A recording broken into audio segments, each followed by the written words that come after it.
त्या काळात बारामतीच्या कोणत्याही भागात गेलो या महिन्यात ठिकठिकाणी गुन्हागार दिसायचे आणि इथं उत्पादन म्हणजे गुळ होता. बारामती देशाची गुळाची मोठी बाजारपेठ म्हणून ओळखली जाते. हा धंदा शेतकऱ्याच्या दृष्टीनं महत्त्वाचा होता, पण त्यामधून एक प्रकारचं स्थिर उत्पन्न हे मिळत असतं आणि म्हणून आपल्या वादवडिलांनी हा निर्णय घेतला की आता गुलाल सोडूया आणि साखर सोडूया. अनेक लोकांनी त्याच्यात हातभार घातला. माझे वडील गोविंदराव पवार ते त्याच्यात होते, कदम होते, रासप होते, सावजे होते. या सगळ्यांनी मिळून 2-3 ठिकाणी कारखाने करायचा हा निर्णय घेतला आणि त्याचा फायदा कारखाना छत्रपती भवानीनगर आज संचार चालून ओळखला जातो तो सुरू झाला. मला आठवत आहे मी त्या शाळा कॉलेजमध्ये शिकत होतो आणि भवानीनगर साखर कारखान्याच्या संचालकांची कधी बैठक असली तर सगळे संचालक पचक्यावर येत.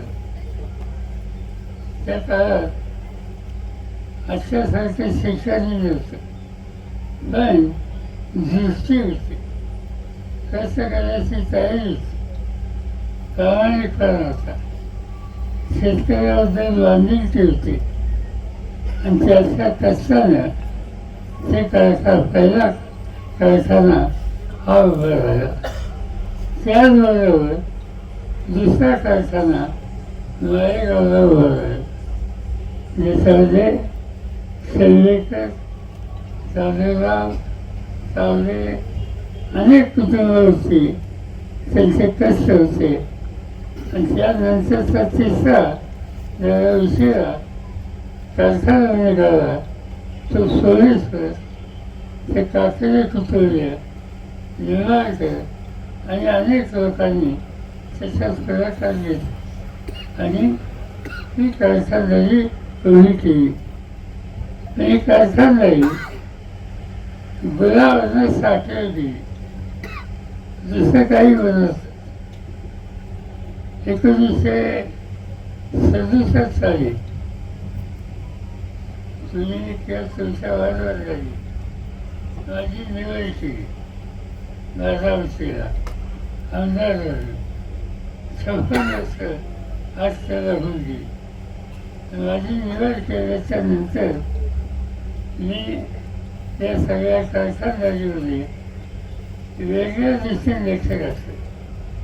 नुसती साखर नको, साखर कर, पण वीज करता येतात. आज वाळेगावला सोमेश्वरला आपण साखर करतो, आपण वीज करतो. इथे नव्हतं हे करणे शक्य आहे का? कारखान्याच्या वरीपासून इथं करायचा हा कारखाना या ठिकाणचा त्याच्यामध्ये उत्पन्न वाढवलं. म्हणजे ऊसाचं उत्पन्न, साखरेचं इथे नाही होतं, विजेच नाही, सगळीकडे यायला लागले आणि त्यामुळे हा धंदा आणखी वाढला.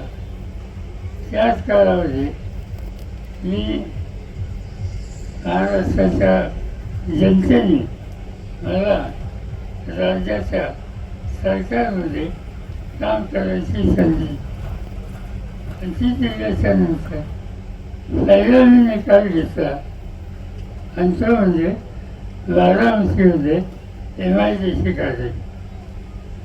बारामतीमध्ये दुधावरची प्रक्रिया करणारी डायनॅमिक्सची इंडस्ट्री आणायची.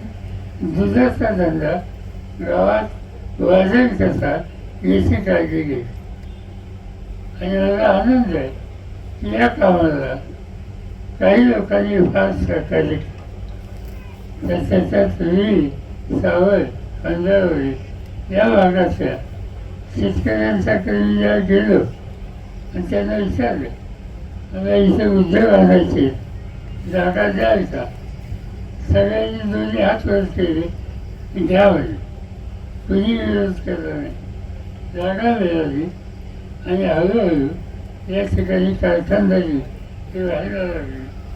दुधाचा धंदा वाढला आणि त्या दुधापासून पावडर, पावडरपासून चॉकलेट, त्याच्यापासून इतर गोष्टी या ठिकाणी उतरायला लागल्या. आणि हा बाजारामध्ये एक उद्योगाचं केंद्र हे लागले. सुरुवात साठच असा अनेक गोष्टी. आता एकदा उद्योगाचं केंद्र झाल्यानंतर नवीन पिढी ही शिक्षणाच्या दृष्टीनं त्या काळात पुण्याला जायची. माझं शिक्षण 10वीच्या नंतर तिथं कॉलेज नव्हतं, पुण्यात जावं लागलं. त्याच्यानंतर मी एक निर्णय घेतला आमदार झाला, तिथे चांगली शिक्षण संस्था काढू. आणि म्हणून तुम्हाला माहीत असेल विद्याप्रतिष्ठान, आज विद्याप्रतिष्ठानमध्ये 30,000 मुले मुली ठिकठिकाणी शिकतात. त्याच्यानंतर मालेगावला इंजिनिअरिंग कॉलेज आणि मुलींच्या शिक्षणाची स्वतंत्र सोय आपण केली. तिथे 9,000 मुली आज शिकतात. आणि मालेगावामध्ये आणखी एक इंजिनिअरिंग कॉलेज आणि इतर 3-4 कॉलेजेस अजून त्या ठिकाणी 4,000 मुलं मुली शिकतात. आणि त्याच्यानंतर इकडे सोमेश्वर कारखाना, तिथे एक इंजिनिअरिंग कॉलेज आणि अशी शैक्षणिक संस्था उभी केली. तिथे काही 1000 मुलं मुली शिकतात. त्याचा परिणाम काय झाला?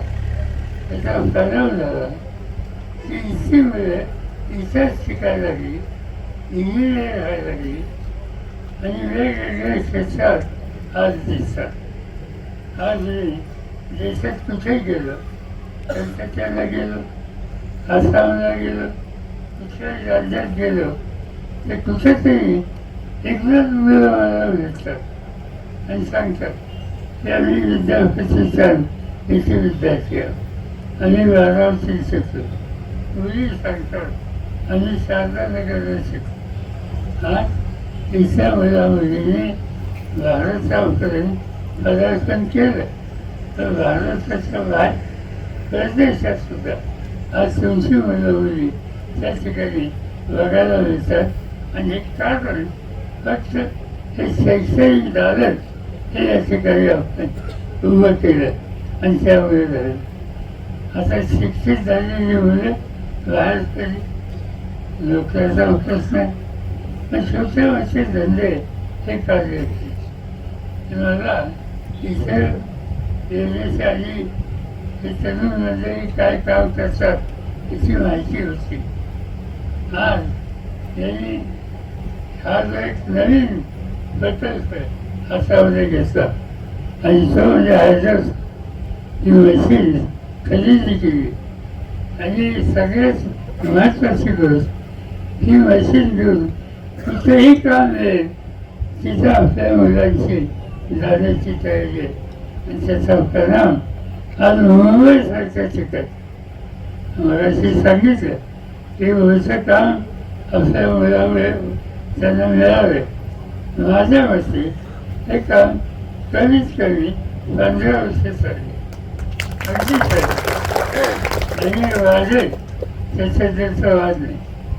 त्याच्यामुळे 3 ते 4 वर्षात ही जी मशीन आहे त्याची किंमत वसूलली आणि नवीन घ्यायला एक्सपायर करायला ताकद त्याच्या मालकाची होती.